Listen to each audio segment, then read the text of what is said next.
Welcome to the Overcoming Medical Hair Loss Summit. My name is Valerie Fuentes. I'm your host, and today I am with a very special guest, Dr. Natasha Mesinkovska. She is the Chief Scientific Officer of the National Alopecia Areata Foundation. She is a scientist, a dermatologist, leader. She leads one of the biggest research for alopecia. So I'm just so thrilled that you accepted my invitation again, Natasha. Thank you for being with us today. Hi, Valerie. So nice to see you again. Yeah. It's been a minute, huh? 6 months, 6 long months. And the world has definitely changed since last time we talked. I think we actually, we talked like at the very beginning of the pandemic here in the United States. Like it was already a thing in other places, but not here just yet. And then boom, here we are. So there's a lot to talk about. But, before we go there with the pandemic and COVID and all the things, I would love to hear from you for those of you, for the people that were not in the last summit. If you could give us a little bit of background of, alopecia and hair loss in general, not where it comes from, but what it is. I want for people to understand really what it is. Okay. So alopecia is a word. It really means just hair loss.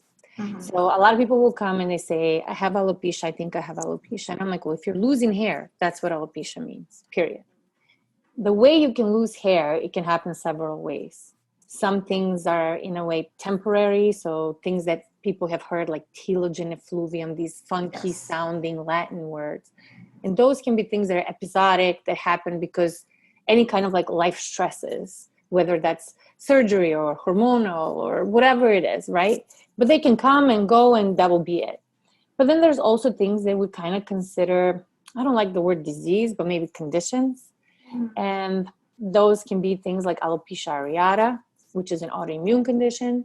That one can lead to like little patches on the scalp to completely losing everything. It can involve body hair, eyelashes, eyebrows. It can be other kinds of hair loss, like very funky words called lichen planopilaris or CCCA. Those are more scarring hair losses where the hair is also autoimmune, but it attacks a different way of the hair. So the hair just can't really come back. So many different diagnoses, but all kind of carry the same big name. So that's why I feel that a lot of people, when they reach out to people like you, reach out to people like me, have different expectations because things they may read online may not really apply to the things that they have themselves. Mm-hmm. So that's kind of like, I guess, the broad overview of things. So when we start experiencing hair loss, like where should we go, right, to get a diagnosis or to know what's going on? Like what steps should we follow? So I will say I would still go to a dermatologist because the dermatologists are still the people that do hair, skin, and nails, right? And they're the ones that are going to be the best to, in a way, guide you, even via Zoom, to recognize at least through a picture where you are and where you stand. Now, if you live in a place where you don't have dermatology access or it's just going to take too long, I think even going to a primary care, if it's a kid that you have at home, going to a pediatrician, every doctor, every physician gets some sort of a level of knowledge, in medical school, so they can help with the simple questions and answers. Mm-hmm. A lot of people, honestly, will go to a hairstylist and the hairstylist will say, listen, you have this little patch in the back and it's gone. So you have a little bit of hair loss. So I love hairstylists. I mean, people will go to massage therapists. So anybody that can kind of clue you into what's going on or anyone you trust to point you to the right direction. But I think ultimately you do want it looked by a physician because they will kind of tell you what's going on and how you can work on it. And I think you touched on something, really key right now, because actually I had that thought and I actually canceled my dermatologist appointment because she was only doing telehealth. Do you think, can you actually diagnose somebody with alopecia or hair loss just by, via Zoom, or do you need a biopsy? So I'm going to tell you that during the pandemic, we started doing some Zooms and they're very helpful for skin conditions, but for hair, I found them frustrating. So as a physician, but they were very useful to see at least patterns. So I could pick up a bunch of alopecia areatas.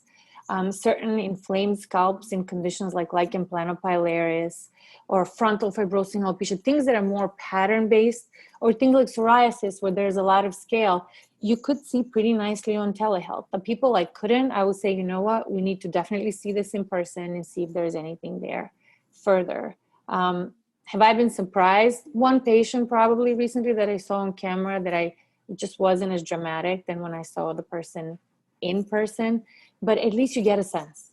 At least you get a sense. And I would tell people like, okay, you need to come like next week or in 2 weeks for us to do something, like, or we need to get you on this.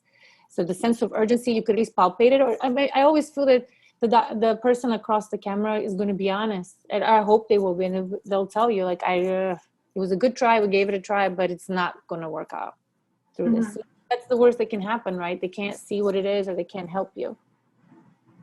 Right. Well, and speaking about COVID, and you mentioned the word autoimmune. When the first COVID started happening and all these things, and I started hearing, that autoimmune is a high risk. Are you a high risk? Like, how concerned should we be that we have, I have alopecia and I have an autoimmune condition? How concerned should I be that I could potentially be high risk? Is that true? Is that not true? So what we thought early when COVID came out, and those were all speculations, we thought that if you're healthy and don't have any comorbidities that put you at risk, and comorbidities means other bad things. It's kind of like comorbid, kind of sounds morbid.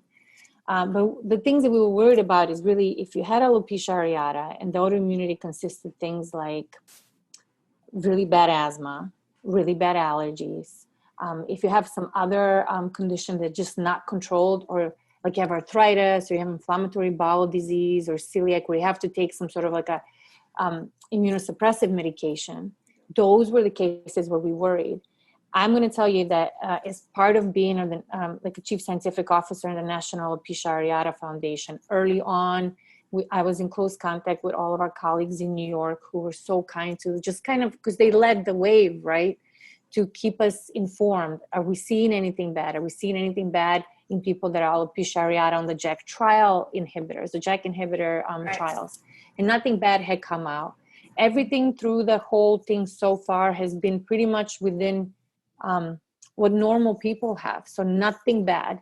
And just this past month, we analyzed all of all the University of California systems. They've joined all their COVID data. And when we checked all the alopecia areata, totalis, and universalis, and compared it to normal people, there was no increased risk. So that was so good to see, just like a reassurance.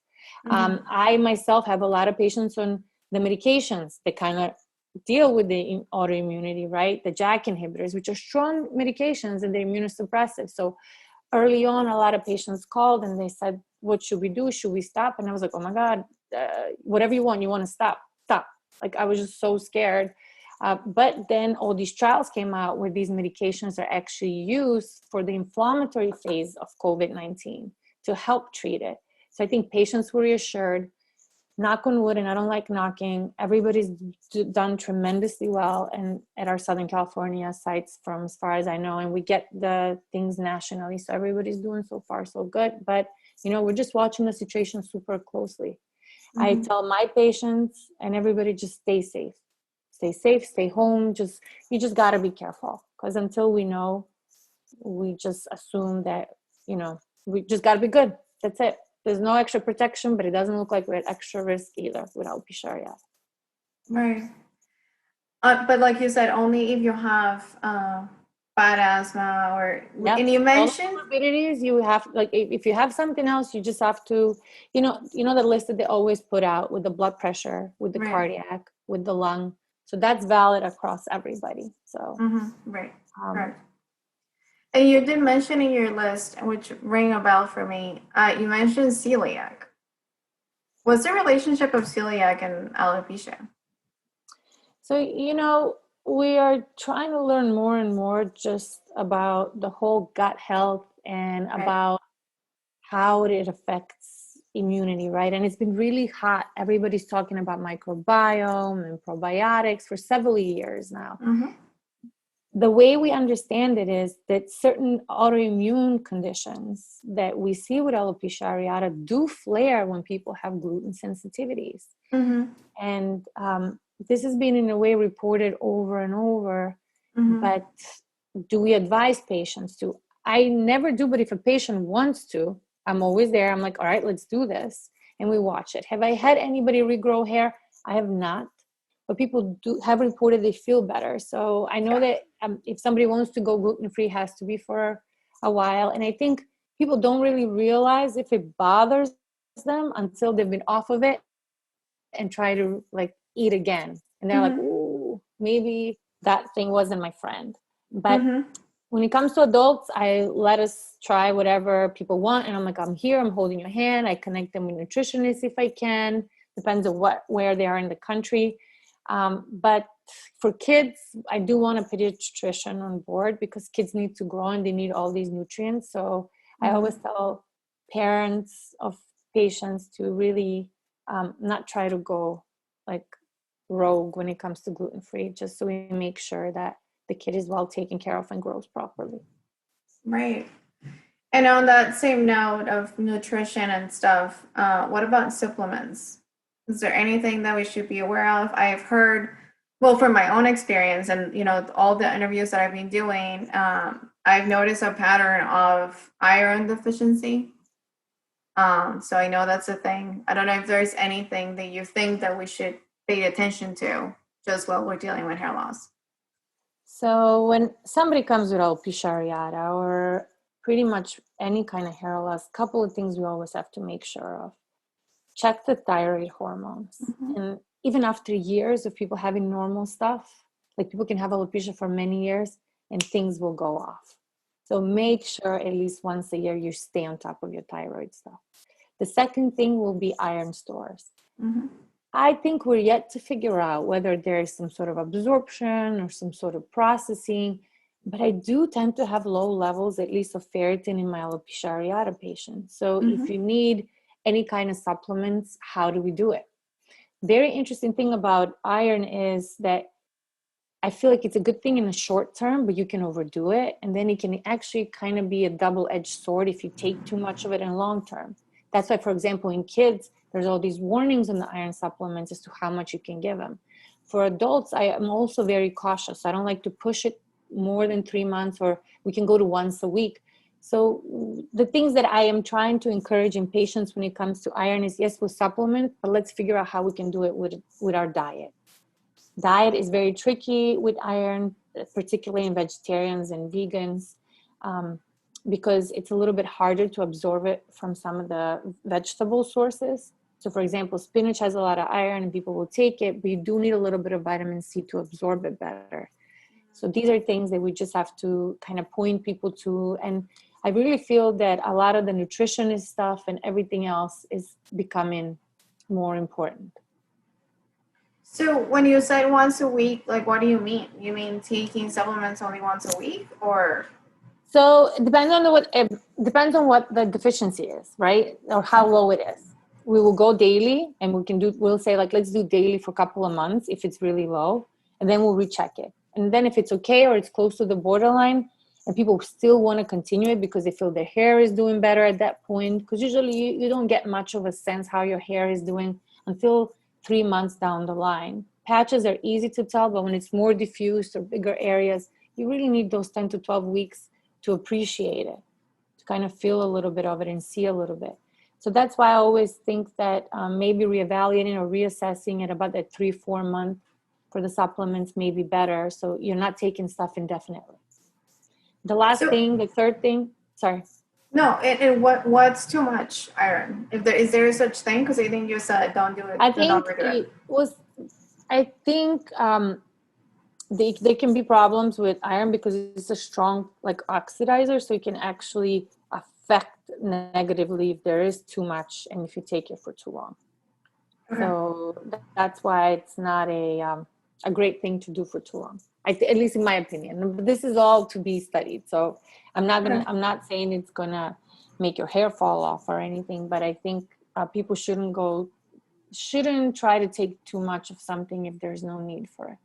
The last thing I think is vitamin D, and Vitamin D, everybody's aware of the whole fact that it's very important, that it is a hormone in a one way or another, that we do make it in the skin. It's very important for hair growth. It's very important for our immune system, period. So we always want to make sure that our vitamin D is in a good, healthy range. So those are probably my top three in a way, hormones / supplements that should be in person's thing. Now, when it comes to like vitamins and other fancy things that are out there now, I have been trying to learn that lately. I'm trying to get some schooling on integrative and functional medicine, joining some advisory boards for vitamin companies just to kind of be in the know. And it's interesting, all the new hair supplements and trying to address some of the stresses we have in life and try to grow hair in all sorts of ways. So they have things like ashwagandha, which I didn't know much about, and I'm learning. So that's like more of an anti-stress thing. And then a lot of them do have saw palmetto, which is more of a hormonal thing. So we'll see if it does much for alopecia areata patients. But stay tuned as we learn more and new things are developed. I think more will be published on the topic and you'll hear more in the media. Have you heard anything, and if you haven't, it's totally fine, just curious, anything about essential oils?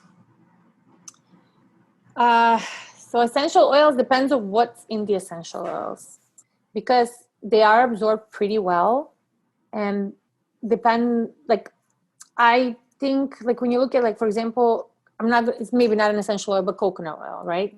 Mm-hmm. There's studies that show, like, yes, you put coconut oil on the hair fiber, it's actually good for the hair fiber. Argan, there's only like one thing that says like maybe, but not as good as coconut oil. Some of the other stuff, it's not that great necessarily. Olive oil may not be that good, and it actually may promote some yeast growths, and a lot of stuff is based on olive oil. So I think we just still have to figure it out. And then different scalps have different needs.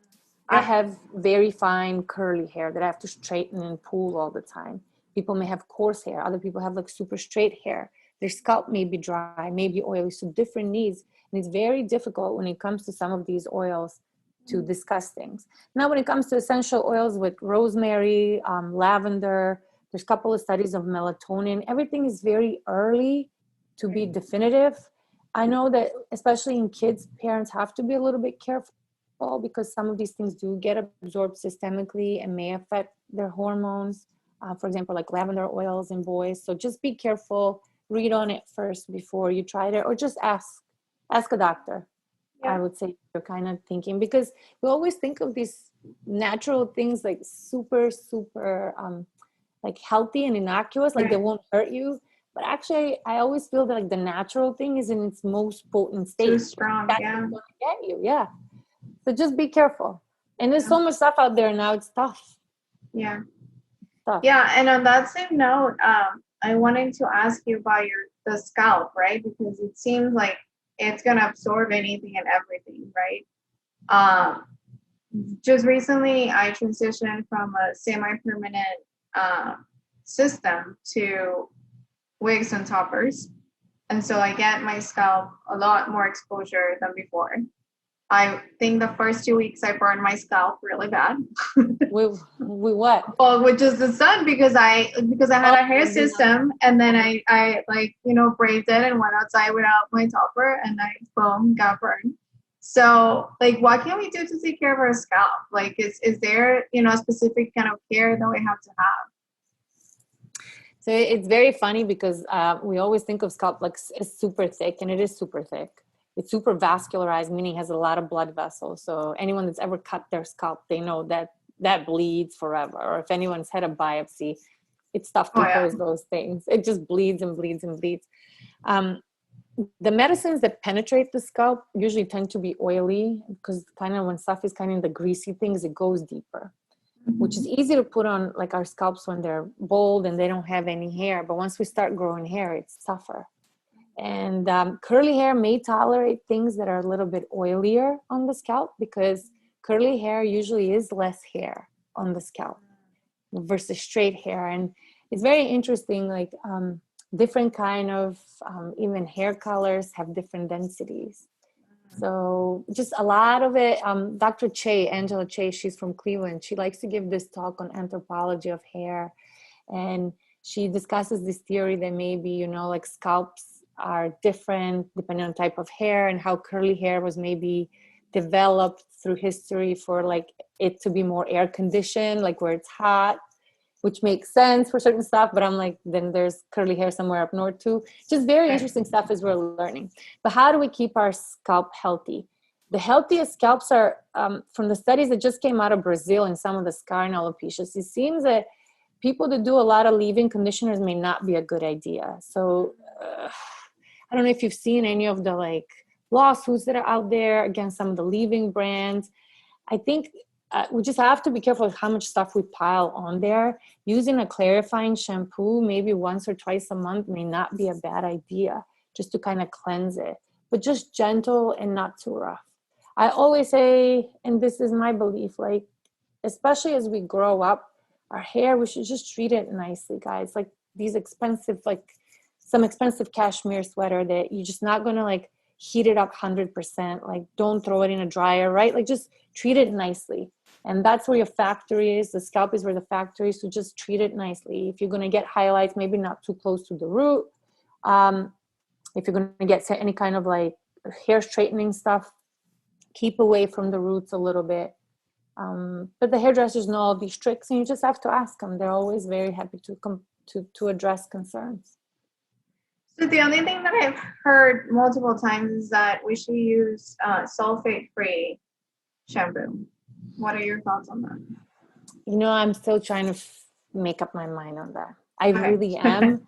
I'm still trying to figure out where all that came from when it comes to scalp health. So let me get back to you on that one, because I can't commit on it either way. I think they're supposed to be better for hair, and I'm going to leave it at that, because honestly, I don't know. I still haven't figured that one out.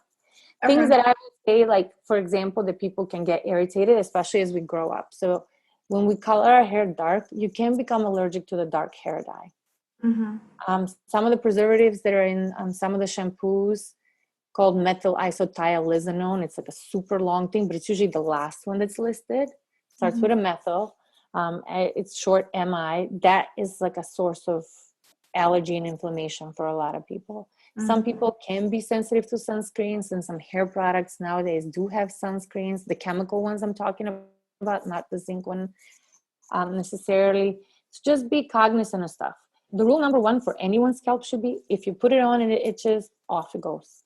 If it stings, off it goes. I mean, unless it's like a medicine that you have to get used to for a week or two, because there are some like that, off it goes. So that's why I always think that if you're going to try something, be it Rogaine or any medicine, try to put it somewhere here where you can kind of see the area. So if it starts getting red, maybe it's not the best thing for you. Okay, well, good advice, because I actually get sometimes reaction to the root touch-up. You know what I'm talking about? Yeah. Is it like the topic or spray, or which one? Yeah, the spray. And then I get a little red. Yeah. Okay. Understood. I'll throw it away. No. But you know, there's ways you can get tested. So actually in Miami, Dr. Tosti is in Miami. Right. She's like an expert on hair and on allergy. So she can test you.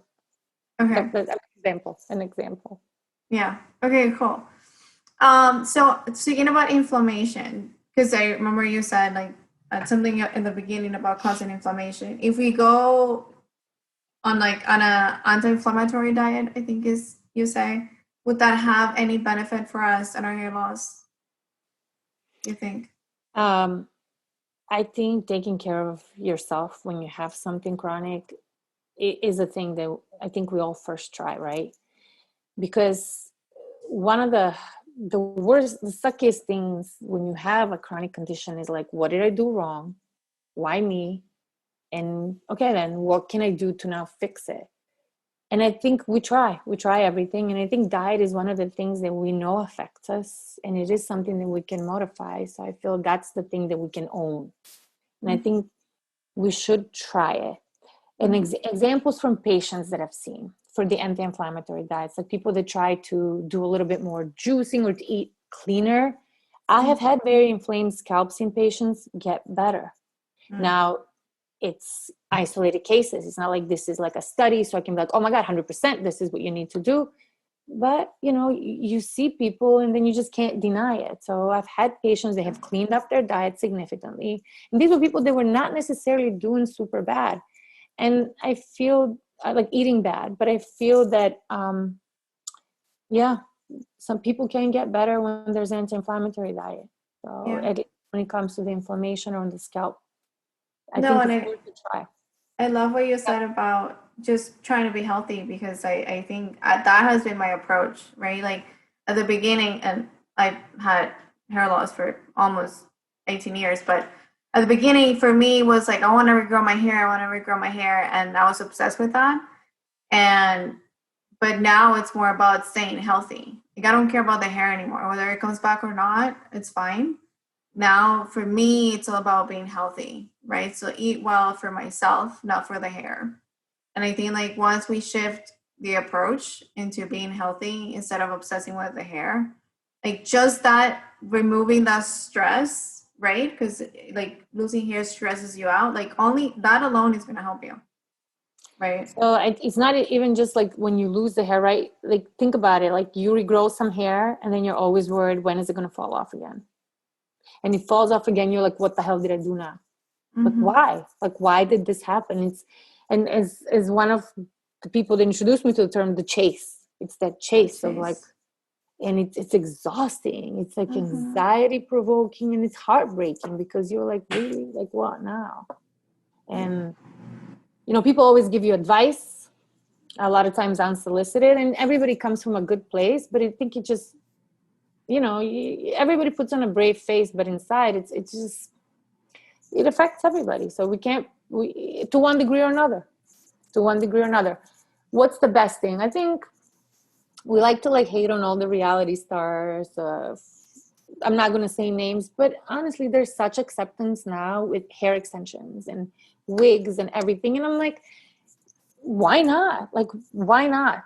And we discussed this with the young doctors. I'm like, because we get some wigs to try on, we get toppers, like people give me things to clip on, and I do, and I love it. I feel like a girl. I feel awesome. Great. With my young doctors, I'm like, is it okay to do this in front of patients? They're like, we don't think so. I'm like, well, wait a minute. If I was like this cosmetics doctor, wouldn't I fill my whole face and my lips and like want to encourage? I'm like, maybe it should be me that needs to break this stigma that it's okay. We will try to regrow it. And the one thing and caveat with the wigs, it's never going to be as good. Like our own is never going to be as thick as these wigs. So like sometimes people do get kind of hooked onto them. But I have to tell you, with the medicines that we've had lately, people have been able to regrow so much hair. Like those JAK inhibitors have just really kind of revolutionary. Like, I mean, they've changed the game. So it's been very encouraging to see things. And they're working for alopecia areata in all the trials, but they're also working for some of the scarring alopecias now. And it's exciting. It's exciting times are coming. Awesome. So that's great to leave us on a great note. Is there anything else you want to share with us? Anything else that we should look forward to that's coming out that we don't, haven't heard about yet? Okay. I think I mentioned this earlier to you, but there are ways now where they're being developed where we can take a biopsy and then grow hair cells in like a petri dish and then try to put them back on your head, and not like a transplant necessarily, but like make little holes with either like microneedling things or lasers. And those hairs have been shown to stay on the head for good 9 to 12 months, which is pretty good for now. So I'm looking forward to some of those technologies coming through, and hopefully we get some trials. Hopefully we get some patients going on them and just testing them out. So when we touch base 2021, lady, hopefully more good stuff to come. Super exciting. And on that note, last question. You said microneedling. I have known a lot of people that are doing that. Does that affect your hair follicles? Like if I do that, would that stop my hair from growing? So this is a really good question. Actually, it's supposed to stimulate it. No kidding. Right? Okay. So it's this very interesting phenomenon that when you do wounding of the skin, there's like this little you have to hurt things to make things grow and be better. That's why we do all the lasers and all the stuff. When you think about it, the face, how we make people look younger, you put holes, you burn stuff. As long as it's not too much as a scar, I've seen that. you actually make things get better. So the whole idea behind wounding is really to push those stem cells, so those little root cells of the hair that are asleep or not functioning or just kind of hanging out there, wake them up. And I personally, that's one of the reasons why I joined University of California, to do that. But what I've learned is that you kind of have to keep doing it. And it gets tough when the hair starts growing. So yes, they do help. Yes, they do. But you have the regimen and how long and how to do it as the hair regrows. We just have to figure it out. But they do help out. The other thing they help out with is to get medicine inside. So if you have to get some of like your topical steroids or something, like doing it once or twice a week may help with the medication efficacy. Interesting. It's always a pleasure to talk to you, Natasha. I learned so much today.